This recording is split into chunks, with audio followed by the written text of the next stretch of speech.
آیت نمبر 1 میں ارشاد خداوندی ہے والسماء والطارق، قسم ہے آسمان کی اور رات کو چمکنے والے ستارے کی۔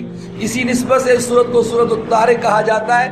اس سورت کی ابتدائی آیات میں اللہ پاک نے آسمان کی اور رات کو چمکنے والے ستارے کی قسم کھا کر فرمایا ہر انسان پر اللہ پاک کی طرف سے نگہبان فرشتے مقرر ہیں۔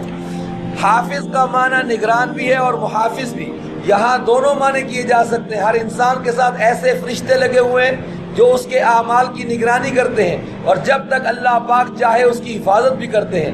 بس انسان کی پہلی تخلیق سے اس کی دوسری زندگی پر استدلال کیا گیا ہے۔